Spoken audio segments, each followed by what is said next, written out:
Primero, antes de empezar a programar y a empezar ya al código duro, voy a explicar un poco qué es esta primera sesión de por qué Python, por qué NumPy y por qué Pandas.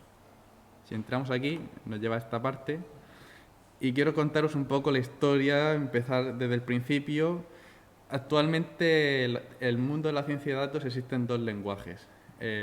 Principalmente, históricamente R tenía el protagonismo, pero Python, un lenguaje de programación universal, es decir, genérico, está tomando relevo y gracias a su filosofía fácil hace que mucha gente del mundo no informático se aprenda este lenguaje del mundo científico, etcétera, para empezar a programar.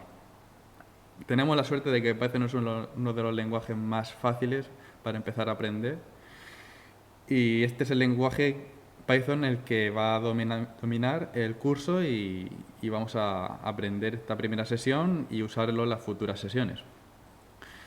Luego, Jupyter es cómo vamos a programar en Python. Jupyter es un entorno interactivo de cuadernos de Python. Tradicionalmente podemos programar en un script y ejecutarlo y compilarlo, pero es mucho más fácil si hacemos programación interactiva. Jupyter es esta herramienta de Python que nos permite en el navegador abrir un entorno interactivo y empezar a ejecutar código en forma de celdas y ver directamente el resultado debajo de cada celda. Esto es un programa que se instala cada uno en el ordenador, Jupyter.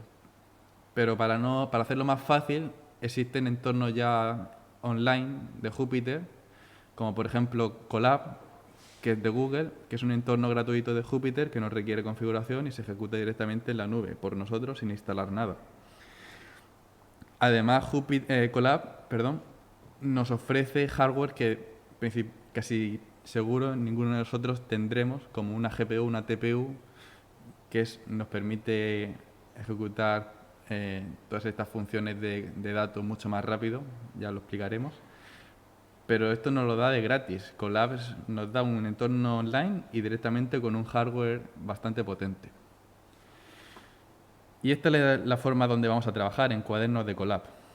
Y hoy vamos a explicar dos librerías principalmente. La librería de NumPy, que es como un complemento, digamos, para la programación numérica en Python. Python en general es un lenguaje bastante lento y NumPy lo que ofrece es que si tenemos que tratar con muchos datos, muchos números, matrices, etcétera, nos va a ofrecer esa un poco eficiencia que Python carece. Y luego está Pandas. Pandas es la forma universal o más conocida de tratar estas tablas que tradicionalmente trabajamos en Excel. Pues aquí con Pandas nos llevamos como el Excel a Python y podemos trabajar pues con tablas, hacer agregados, hacer filtrados, un poco lo que veníamos haciendo en Excel.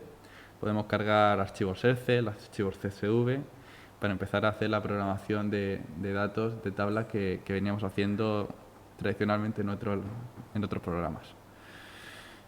Pues vamos a empezar desde el principio, nos vamos para atrás y vamos a ver un poco de Python, aprender Python o repasarlo para el que ya lo conozca cómo funciona este lenguaje, vamos a repasarlo. Entonces podemos abrir, recomiendo una pestaña nueva, eh, el cuaderno que nos abre directamente, nos va a abrir este cuaderno que tenemos aquí guardado de Python, nos lo abre en Colab. Y esto es el entorno de Colab. Esto es un entorno de cuaderno que se conoce como de Jupyter, pero es ofrecido por Colab, que es de Google. Y lo bueno de este tipo de programación es que nos ofrece mucha versatilidad, que podemos poner código y documentación. Documentación en este estilo, pues, un título, listas, para un poco documentar nuestro código. Y también podemos hacer el código.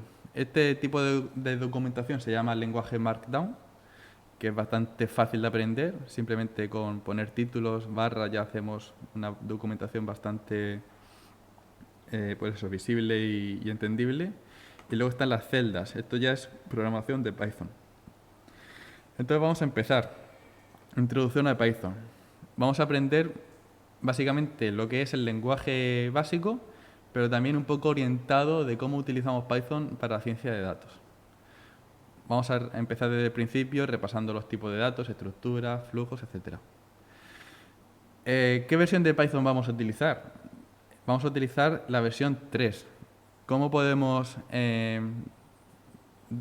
asesorarnos de que estamos efectivamente utilizando la versión 3? Pues esta primera celda de código podemos ejecutarla. Hay dos maneras principalmente de ejecutar. Podemos darle al play o tal, pero yo aconsejo de que os aprendáis los atajos de teclado, que solo son dos, que es control y enter. Pulsamos control y mientras pulsamos control pulsamos al enter, nos lo ejecuta. Y si queremos ir más rápido y en vez de solo ejecutar, queremos ejecutar y pasar a la siguiente celda es esta, en este caso es código, perdón, documentación. En vez de pulsar control, pulsamos mayús, que es la flecha para arriba, y pulsamos enter. Nos la ejecuta y pasamos a la siguiente celda. A veces más grande por si alguien tiene la pantalla pequeña. Ahora estamos en esta documentación. La documentación también podemos ejecutarla sin problema. Ahora vamos a explicar los tipos de datos simples. Pues existen números, ahora los veremos. Entonces, pasamos mayúscula y enter y vamos a la siguiente celda. Vale, tipos de datos. En Python, bueno, y en general en cualquier lenguaje de programación existen los números en dos formas. Un número decimal entero, un número natural que se conoce, que es el int, y el punto flotante es el float, que es para poner decimales. Luego el tipo de dato booleano, que contiene un valor binario de verdadero o falso, y luego está el tipo de dato string o cadena de texto, que es para escribir texto. Por ejemplo, aquí podemos ya asignar la variable 5 a A, entonces la variable A es igual a 5, y cuando lo asignamos vamos a imprimir el tipo de A y vamos a imprimir A. Vemos que el tipo de A es un entero y vale 5. Un booleano igual. Podemos poner .0 para indicar que ahora la B... Python no tiene los datos implícitos, no tengo que poner float tal como en otros lenguajes, no, directamente lo infiere de lo que ponga yo aquí. Si yo pongo 5,0, pues ya vas a ver que es un decimal. Incluso podría poner 5 puntos, ya, con esto ya es suficiente. Es un valor decimal que es un float, de coma flotante. Los verdaderos y falsos se escribe con la primera mayúscula en inglés, true y false, y vemos que este tipo es un booleano con valor verdadero y este es un valor booleano con valor falso. Con estos valores matemáticos podemos hacer operaciones como la suma, podemos imprimir 5 más 1 y nos da 6, la resta, la multiplicación, la división con la barra, si queremos hacer división entera doble barra, el módulo de la división con el porcentaje y el exponente con el doble puntero este. Estos son los tipos matemáticos, las operaciones de cómo se hacen en Python. Podemos hacer también operaciones de comparación, sobre todo pues, si es igual, si es mayor que, el igual, esto es distinto, mayor que, menor que, igual, mayor o igual que, etc. Operaciones de comparación. También podemos hacer operaciones lógicas. El AND, el OR y el NOT. Esto si tenemos valores, pues si es tal y tal, verdadero y verdadero, va a ser verdadero. Si es verdadero y falso, como no se cumple falso, va a ser falso. Estas son las operaciones booleanas clásicas desde siempre. Esto es para comparar. Aquí en el futuro veremos que pondremos condiciones. Si esto se cumple y esto se cumple, no va a ser tan fácil como esto. Vale. Luego están las cadenas de texto, que son los strings. Se pueden poner tanto con comillas simples como con comillas dobles. Y podemos imprimirlo, incluso podemos concatenarlos con la coma, que pone un espacio, o también podemos imprimirlo con el más, que nos lo concatena. Si pongo la coma nos da el espacio. Acordaros que control enter para ejecutar y quedarnos aquí, y mayús y enter para ejecutar y bajar. ¿Vale? Concatenación con el más, lo hemos explicado. Y podemos juntar varios strings. Si queremos ver la longitud en el número de caracteres de cada string, podemos usar la celda, perdón, el comando len de longitud. Y vemos que esta frase tiene 24 caracteres. Podemos dividir una frase, por ejemplo, por el espacio y nos devuelve una lista, que ahora veremos un poco más sobre las listas. Estos ya son tipos de datos complejos, como que datos complejos o estructuras de datos son datos que contienen datos simples como enteros, etcétera. Entonces está la lista, que es esto, contiene varios, aquí un string, otro string y otro string. Las tuplas, que se usan muy poco, que es como una lista. Y los diccionarios es un poco como un hash map de Java, que ahora veremos un poco más. Y los conjuntos, que otro tipo que es como una lista sin orden. Vale. Principalmente se usan muchísimo las listas y los diccionarios en la ciencia de datos. Vamos a ver una lista. Esto es una lista de varios caracteres. Vemos el tipo que es una lista. Podemos acceder al primero. El primero siempre es el 0, que es el elemento A. Y si queremos acceder al tercero, como este es el 0, este es el 1, este es el 2, para acceder al tercero ponemos el 2, por eso el C. Esta es la forma de acceder a los elementos de la lista. Recordar que siempre empezamos en 0. Entonces aquí, como construir una escalera a un programador, siempre desde 0. Nunca empezamos a contar desde 1. Vale, ¿cómo modificamos un elemento de la lista? Pues podemos asignarlo directamente. Lo asigno de que el elemento 0 va a ser este, va a ser el primero, pues lo asigno. Para quitar con el pop y para añadir con el append. También muy fácil, esto se usa poco, pero bueno. Esto es un poco una representación gráfica de cómo podemos hacer un... Si yo quiero ir de aquí hasta aquí, pues sé que como esto es el 0, acordar que empezamos desde 0. Si yo quiero, por ejemplo, del tercero hasta el quinto, el tercero empieza aquí en el 2, hasta el quinto el 5. Entonces esta es un poco la imagen que tenéis que recordar para acceder como a trozos, ¿no?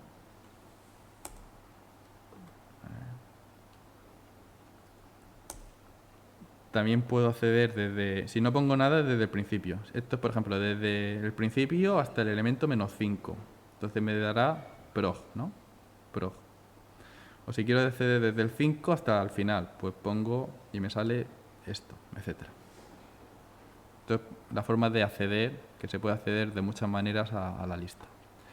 Luego están los diccionarios, que se usan muchísimo, por lo menos a la hora de programar, que son conjuntos, bueno, listas de... Pero en vez de elementos sencillos son pares de clave-valor. Entonces yo me creo un diccionario que lo llamo D. Acordaos que las listas son corchetes, pero los diccionarios son con llaves. Entonces mi clave-valor, nombre, Pedro, siempre es clave-valor. Entonces mi diccionario D. Si quiero acceder al valor de... Es que ya es como que no accedo a los elementos por el orden de 0 al 1, sino ahora accedo por la clave. Si yo quiero cuál es la clave, pues me dirá valor. Si yo me digo cuál es el nombre, pues me dirá Pedro. Siempre un poco de clave-valor. Es como una lista, pero por pares. La forma de iterar el diccionario se puede hacer de dos formas. Podemos iterarlo con la palabra reservada for y para cada elemento del diccionario, conjunto de clave-valor, lo iteramos y podemos acceder, si lo iteramos accedemos a la clave. Entonces podemos acceder al valor llamándolo al valor, que es, recordemos que indicando la clave. Pero la forma más cómoda para mi gusto es esta. Si ponemos .items, directamente podemos iterar la clave valor aquí, que nos lo da, y podemos iterar de forma más fácil el diccionario. Aquí ya nos da en orden los pares. Luego están los conjuntos, que también se indican con llaves, pero podemos entenderlos como una lista sin orden. Y siempre va a tener elementos únicos porque no hay orden. Entonces el conjunto podemos mezclar incluso tipos. Pues este es un conjunto. Si repetimos no nos pasa nada porque nos lo va a quitar porque son elementos únicos. podemos ponerlo muchas veces el 2, que el conjunto va a ser un 2, 3, hello. Y estos son los tipos de datos o estructuras de datos más usadas. Pero repito, los más usados son listas y diccionarios. Y esto más o menos sobre los tipos de datos que podemos hacer en Python. Luego está ya la programación en sí, que es como hay que hacer un flujo de arriba a abajo y hacer nuestras instrucciones en el orden y un poco cómo las queremos hacer. Si sabéis programar, sabéis que el principal control de flujo es el if, para hacer condiciones. En Python el else if o otra condición se escribe con el if, y la condición, si no se cumple las anteriores, es else. Entonces podemos poner si tal y tal, pues hace esto. Si no, hace esto. Si no ha ocurrido nada de lo anterior, pues tal. Control de flujo sencillito. Vale, esto se introduce ya los bucles, que sirven para iterar los elementos, sobre todo los elementos compuestos que hemos comentado anteriormente. Para iterarlos, entonces el principal forma de iterar elementos que son compuestos de varios elementos es el bucle for, que por ejemplo, esta es la sintaxis. Si ponemos, esto es lo más sencillo, en vez de iterar una lista, también podemos iterar rangos. Si yo quiero iterar del 0 al 9, que son 10 elementos, yo pongo para cada elemento, en este rango, imprímeme el elemento, ¿no? Itero tal. También puedo, si quiero el orden que yo quiera, puedo poner del 2 al 15 y me hace el rango este que yo le diga. Es decir, yo puedo ponerle el rango que yo quiera. Siempre el último no lo va a coger. Luego, la forma más sencilla de iterar una lista es directamente poniéndolo aquí. Para cada animal de la lista de animales, pues me lo imprime. Animal tal. Perro, gato, león, oso. Otra forma de...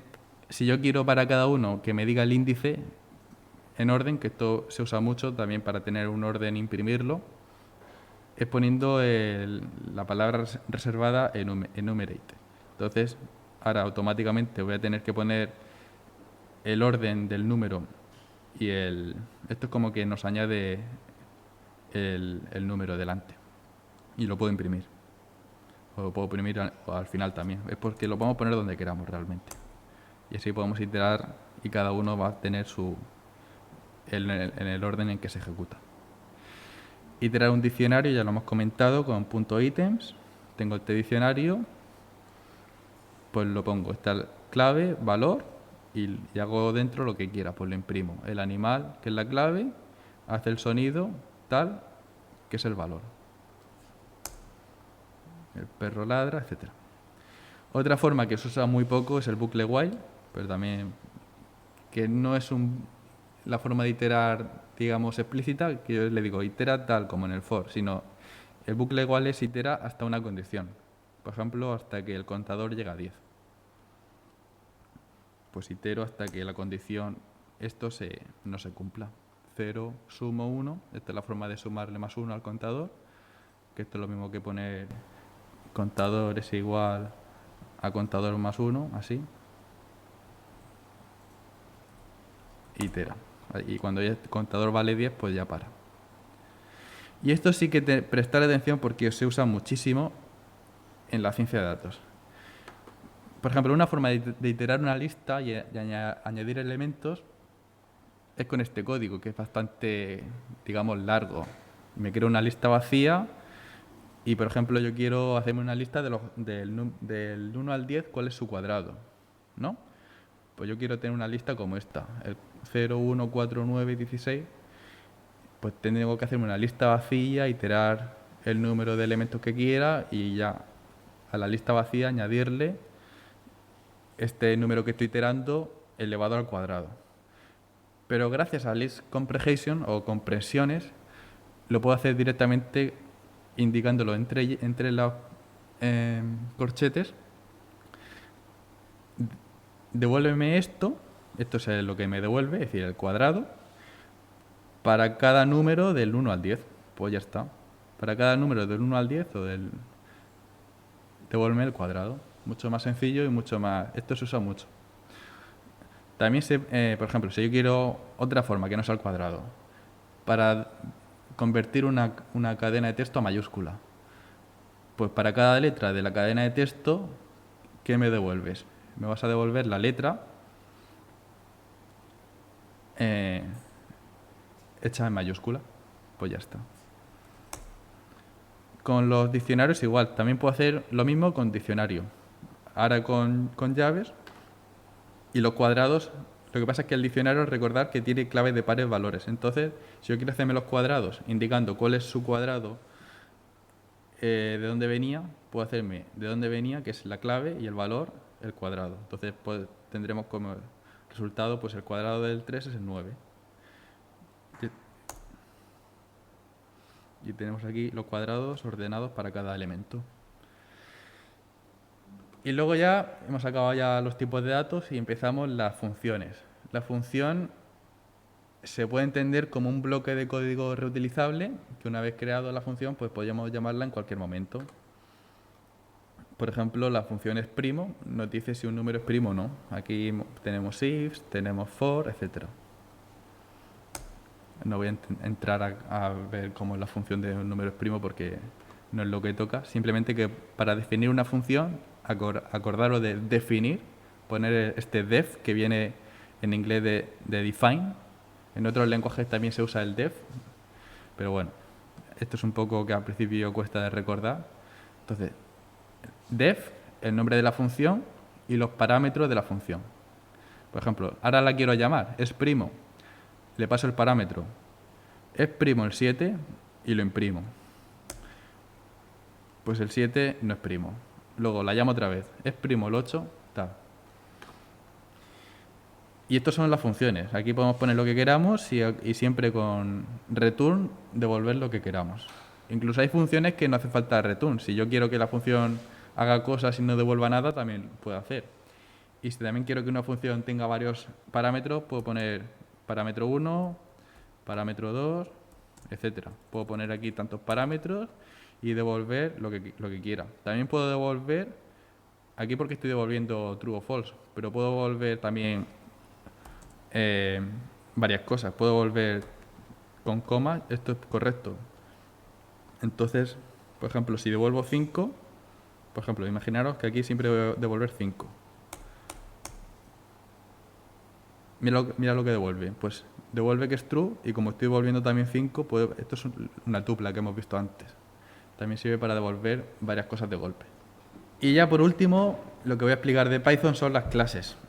Aquí también esto se usa poco, igual que cosas como las listas, los diccionarios y las funciones se usa mucho. En las clases realmente cuando hacemos ciencia de datos se usa poco. Esto es más para hacer software tradicional, la programación orientada a objetos. Pero en Python lo explico porque es muy importante el tema de una clase, pero que no es importante en ciencia de datos. Pues una clase no es más que como un objeto que tiene atributos guardados, los que yo quiera darle, y tiene funciones que pueda ejecutar. Por ejemplo, la clase persona hace como la entidad persona, que le puedo dar el atributo nombre, el atributo edad, y la capacidad de hacer una función, que cuando es una función en una clase, método se llama, y por ejemplo, si es cumpleaños, si llamo a esa persona cumpleaños, pues puedo hacerle que su edad más 1. Creo la persona. Aquí le digo que esto es el constructor, el init es el constructor cuando lo creo. Pues persona con nombre Javi, edad 25 y lo imprimo. Me creo la persona Javi, que su nombre es... Vale, llamo aquí. Su nombre es Javi y tiene esto. Si yo llamo a la función, al método cumpleaños, 25 más 1 es 26, entonces ahora la edad 26 y lo imprime. Vale, pues esto es lo que quiero más o menos contar sobre Python.